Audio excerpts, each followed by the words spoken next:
vlastne veľké reťazce obchodné na Slovensku podpísali memorandum, v ktorom sa zaviazalo, že od roku 2025 nebudú predávať vajcia z klietkového chovu. A my predpokladáme, že tým pádom by vznikla určitá diera na trhu, pretože vlastne by nám tie vajcia chýbali. A na to, aby sme ich nemuseli voziť niekde z Poľska, Španielska alebo Holandska, ako sa vozia teraz, tak sme sa rozhodli, že vlastne postavíme vlastnú farmu, kde budeme produkovať tieto vajce z voľného výbehu tak, aby to bolo slovenské, aby to dávalo aj ekonomický zmysel a aby sa tie vajcia nemuseli prevážať tisíce kilometrov, aby sa dostali k tomu konečnému spotrebiteľovi. Mali by sa dať kúpiť na celom Slovensku, lebo v podstate sme dohodnutí už takmer so všetkými veľkými obchodnými reťazcami, ktoré na Slovensku pôsobia.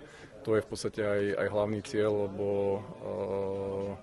ten najväčší trh alebo to nákupné správanie ľudí je tak, že najviac nakupujú práve v týchto supermarketoch, takže pod vlastne značkou, ktorú sme vytvorili Pipidu, si budete môcť kúpiť tie vajíčka aj v biokvalite, pretože na Húškach máme menšiu biofarmu, kde produkujeme vajcia vlastne v biokvalite, alebo teda vajcia my to voláme, že z konvenčného alebo z klasického voľného výbehu, takisto pod značkou Pipidu, len teda v inom farebnom odlišení, ale už aj dnes vlastne keďže tie sliepočky oni začínajú nosiť postupne a najprv sú tie vajíčka menšie, takže sme vytvorili takú prechodovú vlastnú značku, že vajcia od Kohuta. Takže už dnes si môžete kúpiť S-kové vajcia v niektorých reťazcoch v takejto S-kovej kvalite a už v dohľadnej dobe, v najbližších dňoch, týždňoch už by to malo byť aj pod tou značkou Pipidu, ktorá bude tá nosná. Je to unikátny projekt z toho dôvodu, že samozrejme tá veľkosť, nič takéto podobné nie je ani na Slovensku, ani podľa našich údajov v celej strednej Európe. Unikátne je to tým rozmerom, že jednoducho ideme robiť niečo nové. Klietkový výbeh, alebo klietkový chov, podstielkový chov je na Slovensku bežný. Ten voľný výbeh je zriedkavejší a ukazuje sa, že je to naozaj niečo, čo má budúcnosť. A snažíme sa byť v tom takí tí preborníci alebo tí noví, čo začnú éru. Z vášho pohľadu najproblematické, alebo čo ste museli v rámci tohto všetkého prekonať? No problémov bolo veľa. Ten začiatok je väčšinou bolestivý a myslím si, že najťažšie bolo tým, že poviem ako je to náš prvý turnus, prvý projekt, takže tie skúsenosti naberáme, učíme sa s veľkou pokorou, musím povedať. A čo bolo najťažšie, podľa mňa dať dokopy kvalitný tím. O ľuďoch to celé na tom to celé stojí a padá. Ale myslím si, že už sa nám to podarilo. Na tejto farme sa nachádza 37 000 nosníc. Mesačná produkcia je zhruba 1 000 000 vajec, čiže 12 milión vajec to vychádza prakticky ročne určených na slovenský trh.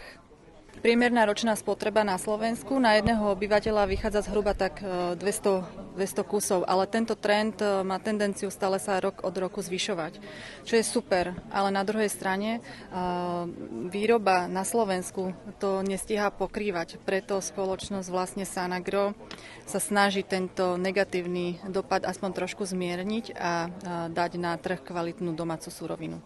Sú aktivity vašej firmy ešte niečom teda také unikátne? Tak sme vlastne relatívne väčšia agroskupina, vlastníme 14 fariem, pestujeme aj klasické agrokomodity, ale začali sme sa venovať aj zelenine. Máme vlastne aktuálne už 5 mliečnych fariem, čiže produkujeme mlieko, ktoré dodávame výlučne slovenským producentom mlieka, čiže firmám, ktoré sú v slovenskom vlastníctve a dodávajú mlieko na Slovensku. No a pustili sme sa vlastne, alebo teda tento rok sme kúpili aj spoločnosť, ktorá sa venuje obchodu s agrokomoditami, pretože by sme chceli trošku to naše portfólio rozšíriť aj o nedotačnú sféru, lebo bohužiaľ je to tak, že ten trend je skôr podpora malých fariem a my síce z môjho pohľadu obhospodarujeme necelé 2% pôdy na Slovensku, ale už sme veľkí v očiach Európskej únie, takže chceme sa vybrať trošku aj iným smerom a zároveň sa snažíme rozmýšľať už aj nad inými komoditami alebo teda nad inými plodinami, čiže plánujeme nejaké pestovanie maku potravinárskeho a máme nejaký menší ovocný sad, takže naozaj sa snažíme nejak diversifikovať aj iným smerom.